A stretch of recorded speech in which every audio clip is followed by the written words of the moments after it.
जय माता दी। मेरे सभी प्यारे दोस्तों, मैं लक्ष्मी शर्मा बड़ों को चरण स्पर्श, छोटों को प्यार और बराबर वालों को दिल से नमस्कार करती हूँ।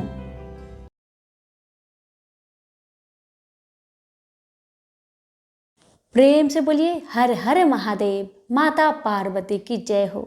आज मैं आप सभी को 16 सोमवार की व्रत कथा सुनाने जा रही हूँ विधि के साथ। कथा को पूरा जरूर सुनिए। अगर अच्छी लगे तो दूसरों को भी शेयर करें। 16 सोमवार व्रत। यह व्रत सप्ताह के प्रथम दिवस सोमवार को रखा जाता है।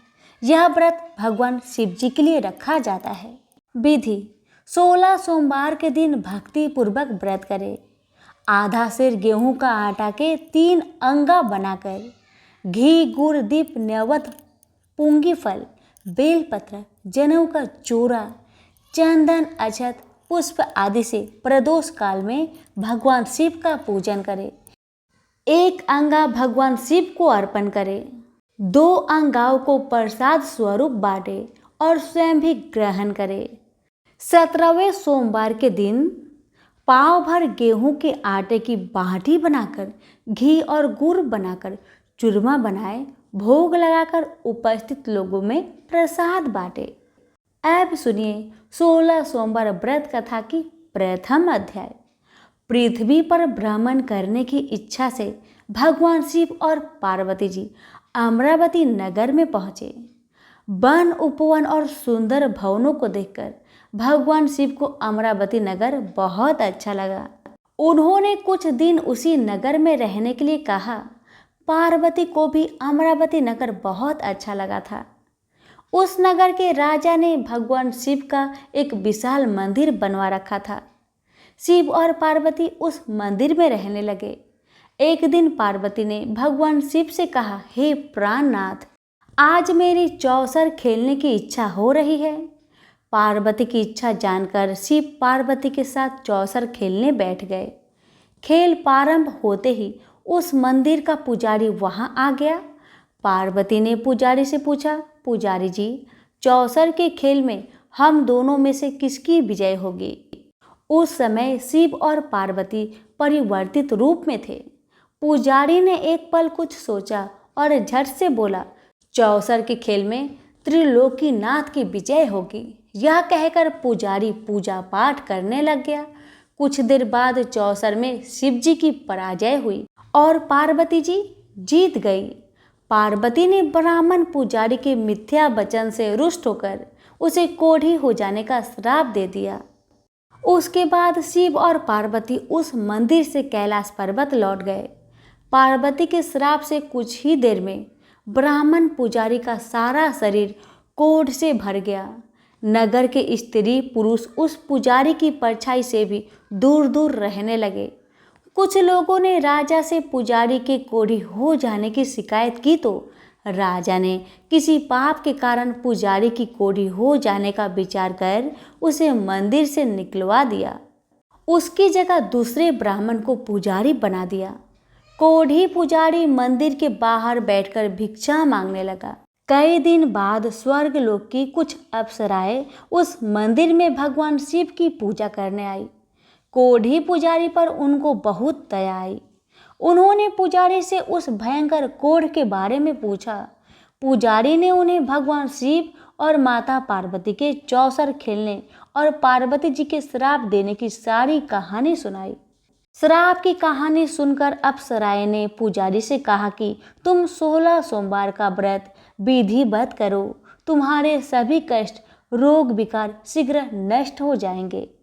पुजारी द्वारा पूजन विधि पूछने पर अप्सराओं ने कहा, सोमवार के दिन सूर्य उदय से पहले उठकर स्नान आदि से निवृत्त होकर स्वच्छ वस्त्र पहनकर आधा सेर गेहूं का आटा लेकर उसके 3 अंग बनाना। फिर घी का दीपक जलाकर गुड़, नैवेद्य, बेलपत्र, चंदन, अक्षत, फूल, पुंगी फल, जनेऊ का जोड़ा लेकर प्रदोष काल में भगवान शिव की पूजा अर्चना करना। पूजा के बाद 3 अंगों में 1 अंग भगवान शिव को अर्पण करके शेष 2 अंगों को भगवान का प्रसाद मानकर वहां उपस्थित स्त्री, पुरुष और बच्चों को बांट देना। इस तरह व्रत करते हुए जब 16 सोमवार बीत जाए तो 17वें सोमवार को 1 पाव आटे की बाटी बनाकर उसमें घी और गुड़ मिलाकर चूरमा बनाना। फिर भगवान शिव को भोग लगाकर वहां उपस्थित स्त्री पुरुष और बच्चों को प्रसाद बांट देना। इस तरह 16 सोमवार व्रत करके और व्रत कथा सुनने से भगवान शिव तुम्हारे कोढ़ को नष्ट करके तुम्हारी सभी मनोकामनाएं पूरी कर देंगे। इतना कहकर अप्सराएं स्वर्गलोक को चली गई। पुजारी ने अप्सराओं के कथा अनुसार विधिवत 16 सोमवार का व्रत किया। फलस्वरूप भगवान शिव की अनुकंपा से उसका कोढ़ नष्ट हो गया। राजा ने उसे फिर मंदिर का पुजारी बना दिया। मंदिर में भगवान शिव की पूजा करता हुआ ब्राह्मण पुजारी आनंद से जीवन व्यतीत करने लगा। कुछ दिनों बाद पुनः पृथ्वी का भ्रमण करते हुए भगवान शिव और पार्वती उस मंदिर में पधारे। स्वस्थ पुजारी को देखकर पार्वती ने आश्चर्य से उसके रोग मुक्त होने का कारण पूछा तो पुजारी ने उन्हें 16 सोमवार व्रत करने की सारी कथा सुनाई। पार्वती जी भी व्रत की बात सुनकर बहुत प्रसन्न हुई और उन्होंने पुजारी से इसकी विधि पूछकर स्वयं 16 सोमवार का व्रत प्रारंभ किया। पार्वती जी उन दिनों अपने पुत्र कार्तिकेय के नाराज होकर दूर चले जाने से बहुत चिंतित रहती थी। वे कार्तिकेय को लौटा लाने के अनेक उपाय कर चुकी थी, लेकिन कार्तिकेय लौटकर उनके पास नहीं आ रहे थे। 16 सोमवार का व्रत करते हुए पार्वती ने भगवान शिव से कार्तिकेय के लौटने की मनोकामना की। व्रत समापन के तीसरे दिन सचमुच कार्तिकेय वापस लौट आए। कार्तिकेय ने अपने हृदय परिवर्तन के संबंध में पार्वती जी से पूछा, हे माता, आपने ऐसा कौन सा उपाय किया था जिससे मेरा क्रोध नष्ट हो गया और मैं वापस लौट आया? तब पार्वती जी ने कार्तिकेय को 16 सोमवार व्रत की कथा कह सुनाई। कार्तिकेय भी अपने एक ब्राह्मण मित्र ब्रह्मदत्त के परदेश चले जाने से बहुत दुखी रहते थे। वह वापस नहीं आ रहा था। उसको वापस लौटाने के लिए कार्तिकेय ने 16 सोमवार का व्रत करते हुए ब्रह्मदत्त के वापस लौट आने की कामना प्रकट की। व्रत के समापन के कुछ दिनों के बाद मित्र लौट आया। ब्रह्मदत्त ने लौटकर कार्तिकेय से कहा, प्रिय मित्र, तुमने ऐसा कौन सा उपाय किया था जिससे प्रदेश में मेरे विचार एकदम परिवर्तन हो गए और मैं तुम्हारा स्मरण करते हुए लौट आया। कार्तिकेय ने अपने मित्र को भी 16 सोमवार के व्रत की कथा विधि कह सुनाई। ब्राह्मण मित्र व्रत के बारे में सुनकर बहुत खुश हुआ। उसने भी व्रत करना शुरू कर दिया। 16 सोमवार व्रत का समापन करने के बाद ब्रह्मदत्त यात्रा पर निकला। कुछ दिनों के बाद ब्रह्मदत्त एक नगर में पहुंचा। नगर के राजा हर्षवर्धन की बेटी राजकुमारी गुंजन का स्वयंवर हो रहा था। उस स्वयंवर में अनेक राजाओं के राजकुमार आए थे। स्वयंवर में राजा हर्षवर्धन की हथिनी जिसके गले में जयमाला डाल देगी, उसी के साथ राजकुमारी का विवाह होना था। ब्रह्मदत्त भी उत्सुकतावश महल में चला गया। वहाँ कई राज्य के राजकुमार बैठे थे। तभी एक सजी धजी हथिनी सुर में जयमाला लिए वहाँ आई। उस हथिनी के पीछे राजकुमारी गुंजन दुल्हन की वेशभूषा में चली थी। हथिनी ने ब्रह्मदत्त के गले में जयमाला डाल दी। फलस्वरूप राजकुमारी का विवाह ब्रह्मदत्त से हो गया। 16 सोमवार व्रत के प्रभाव से ब्रह्मदत्त का भाग्य बदल गया। ब्रह्मदत्त को राजा ने बहुत सा धन और स्वर्ण आभूषण देकर विदा किया। अपने नगर में पहुंचकर ब्रह्मदत्त आनंद से रहने लगा। एक दिन उसकी पत्नी गुंजा ने पूछा, हे प्राणनाथ, आपने कौन सा शुभ कार्य किया था जो उस हथिनी ने राजकुमारों को छोड़कर आपके गले में जयमाला डाल दिया? ब्रह्मदत्त ने 16 सोमवार व्रत की सारी कहानी बता दी। अपने पति से 16 सोमवार का व्रत जानकर राजकुमारी गुंजन ने पुत्र की इच्छा से 16 सोमवार का व्रत विधि विधान से किया। निश्चित समय पर भगवान शिव की अनुकंपा से राजकुमारी के एक सुंदर व स्वस्थ पुत्र उत्पन्न हुआ। पुत्र का नामकरण गोपाल के रूप में हुआ। दोनों पति पत्नी सुंदर पुत्र को पाकर बहुत खुश हुए। पुत्र ने भी माँ बाप से एक दिन प्रश्न किया, मैंने तुम्हारे ही घर में जन्म लिया, इसका क्या कारण है? माता गुंजन ने पुत्र को 16 सोमवार व्रत की जानकारी दी और कहा कि भगवान शिव के आशीर्वाद से ही मुझे तुम जैसा गुणी व सुंदर पुत्र मिला। व्रत का महत्व जानकर गोपाल ने भी व्रत करने का संकल्प किया। गोपाल जब 16 वर्ष का हुआ तो उसने राज्य पाने की इच्छा से 16 सोमवार का व्रत विधि पूर्वक किया।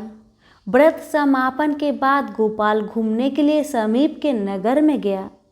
उस नगर के राजा के महामंत्री राजकुमारी के विवाह के लिए सुयोग्य वर की तलाश में निकले थे।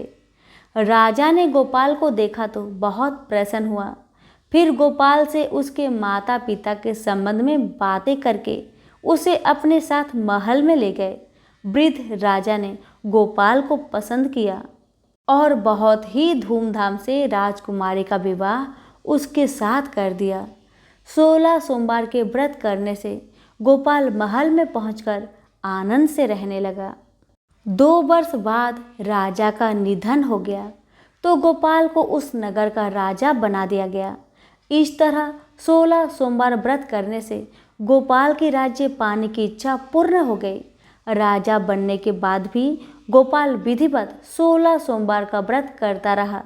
व्रत के समापन पर 17वें सोमवार को गोपाल ने अपनी पत्नी मंगला से कहा कि व्रत की सारी सामग्री लेकर वह समीप के शिव मंदिर में पहुंचे। मंगला ने पति की बात की परवाह न करते हुए सेवकों द्वारा पूजा की सामग्री मंदिर में भेज दी। मंगला स्वयं मंदिर नहीं गई।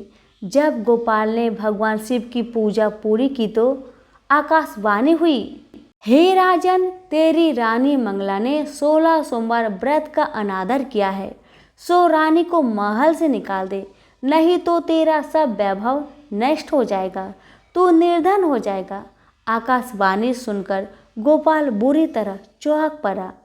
उसने तुरंत महल में पहुंचकर अपने सैनिकों को आदेश दिया कि रानी मंगला को बंदी बनाकर ले जाओ और इसे दूर किसी नगर में छोड़ाओ। सैनिकों ने राजा की आज्ञा का पालन तत्काल कर दिया। मंत्रियों ने राजा से प्रार्थना की कि वे रानी को अन्यत्र न भेजे। तब राजा गोपाल ने आकाशवाणी वाली बात बताई तो वे भी भगवान शिव के प्रकोप के भय से शांत होकर रह गए। रानी मंगला भूखी प्यासी उस नगर में भटकने लगी। मंगला को उस नगर में एक बुढ़िया मिली। वह बुढ़िया सूत काटकर बाजार में बेचने जा रही थी, लेकिन उस बुढ़िया से सूत उठ नहीं रहा था। बुढ़िया ने मंगला से कहा, बेटी, यदि तुम मेरा सूत उठाकर बाजार तक पहुंचा दो और सूत बेचने में मेरी मदद करो तो मैं तुम्हें धन दूंगी। मंगला ने बुढ़िया की बात मान ली, लेकिन जैसे ही मंगला ने सूत की गठरी को हाथ लगाया तभी जोर की आंधी चली और गठरी खुल जाने से सारा सूत आंधी में उड़ गया। मंगला को मनहूस समझकर बुढ़िया ने उसे दूर चले जाने को कहा। मंगला चलते चलते नगर में एक तेली के घर पहुंची। उस तेली ने तरस खाकर मंगला को घर में रहने के लिए कह दिया, लेकिन तभी भगवान शिव के प्रकोप से तेली के तेल से भरे मटके एक एक करके फूटने लगे। तेली ने मंगला को मनहूस जानकर तुरंत घर से निकाल दिया। भूखी प्यासी रानी वहां से आगे की ओर चल पड़ी। रानी ने एक नदी पर जल पीकर अपनी प्यास शांत करनी चाहिए तो नदी का जल उसके स्पर्श से सूख गया। अपने भाग्य को कोसती हुई रानी आगे चल दी। चलते चलते रानी एक जंगल में पहुंची। उस जंगल में एक तालाब था, उसमें निर्मल जल भरा हुआ था। निर्मल जल देखकर रानी की प्यास तेज हो गई। जल पीने के लिए रानी ने तालाब की सीढ़ियाँ उतरकर जैसे ही जल को स्पर्श किया तभी उस जल में असंख्य कीड़े उत्पन्न हो गए। रानी ने दुखी होकर उस गंदे जल को पीकर अपनी प्यास शांत की। दोपहर की धूप से परेशान होकर रानी ने एक पेड़ की छाया में बैठकर कुछ देर आराम करना चाहा तो उस पेड़ के पत्ते पल भर में सूखकर बिखर गए। रानी दूसरे पेड़ के नीचे जाकर बैठी तो उस पेड़ के पत्ते भी गिर गए। रानी तीसरे पेड़ के पास पहुंची तो वह पेड़ ही नीचे गिर पड़ा।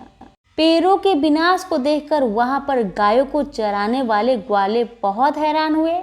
ग्वाले मनहूस रानी को पकड़कर समीप के मंदिर में पुजारी जी के पास ले गए। रानी के चेहरे को देखकर ही पुजारी जान गए कि रानी अवश्य किसी बड़े घर की है, भाग्य के कारण दर दर भटक रही है। पुजारी ने रानी से कहा, पुत्री तुम कोई चिंता नहीं करो, मेरे साथ इधर मंदिर में रहो, कुछ ही दिनों में सब ठीक हो जाएगा। पुजारी की बातों से रानी को बहुत सांत्वना मिली। रानी उस मंदिर में रहने लगी, लेकिन उसके भाग्य में कोई परिवर्तन नहीं हुआ। रानी भोजन बनाती तो सब्जी जल जाती, आटे में कीड़े पड़ जाते, जल से बदबू आने लगती। पुजारी भी रानी के दुर्भाग्य से बहुत चिंतित हुए। बोले, हे पुत्री, अवश्य ही तुमसे कोई अनुचित काम हुआ है, जिसके कारण देवता तुझसे नाराज होकर तुझे इतने कष्ट दे रहे हैं। पुजारी की बात सुनकर रानी अपने पति के आदेश पर मंदिर में ना जाकर शिव की पूजा नहीं करने की सारी कथा सुनाई।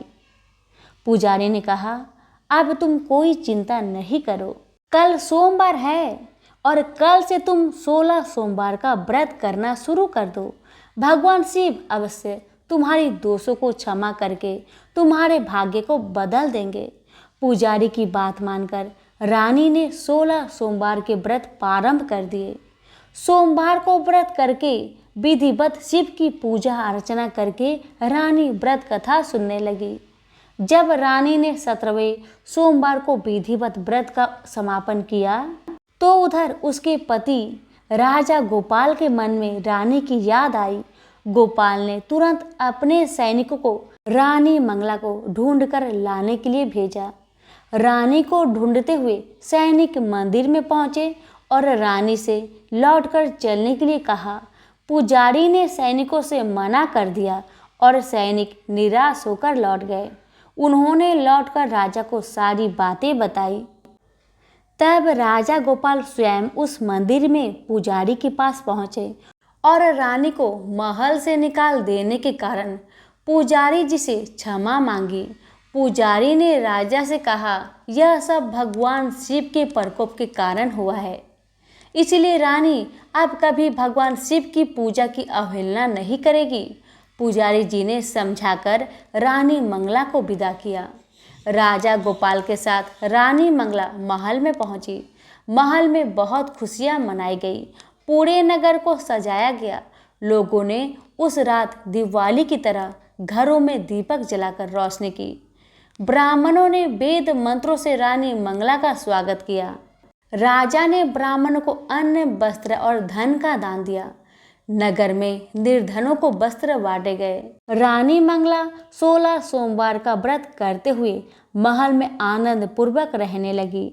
भगवान शिव की अनुकंपा से उसके जीवन में सुख ही सुख भर गए। 16 सोमवार के व्रत करने और कथा सुनने से मनुष्य की सभी मनोकामनाएं पूरी होती है और जीवन में किसी तरह की कमी नहीं होती है। स्त्री पुरुष आनंद पूर्वक जीवन यापन करते हुए मोक्ष को प्राप्त करते हैं। प्रेम से बोलिए उमापति शंकर भगवान की जय। अब सुनिए आरती। ओम जय शिव ओमकारा, स्वामी हरे शिव ओमकारा, ब्रह्मा विष्णु सदा शिव अर्धांगी धारा, जय शिव ओमकारा।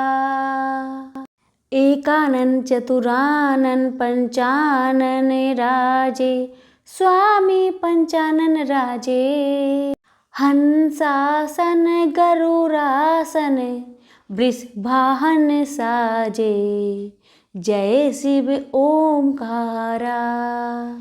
दो भुज चारु चतुर्भुज 10 भुज से सोहे, स्वामी दस भुज से सोहे, तीनों रूप निरखते त्रिभुवन जन मोहे। ओम जय शिव ओमकारा। अक्षमाला बनमाला मुंडमाला धारी, स्वामी मुंडमाला धारी। चंदन मृग मद सोहे भाले शशिधारी, जय शिव ओमकारा। श्वेतांबर पीतांबर बाघांबर अंगे, स्वामी बाघांबर अंगे। सनकादिक ब्रह्मादिक भूतादिक संगे, जय शिव ओमकारा। कर में श्रेष्ठ कमंडलु चक्र त्रिशूल धरता, स्वामी चक्र त्रिशूल धरता। जग करता जग हरता जग पालन करता, जय शिव ओमकारा। ब्रह्मा विष्णु सदा शिव जानत अविवेका, स्वामी जानत अविवेका। प्राण वाक्षर में शोभित यह तीनों एका, जय शिव ओमकारा। निर्गुण शिव की आरती जो कोई नर गावे, स्वामी जो कोई नर गावे। कहत शिवानंद स्वामी, मनवांछित फल पावे, जय शिव ओमकारा। प्रेम से बोले उमापति शंकर भगवान की जय।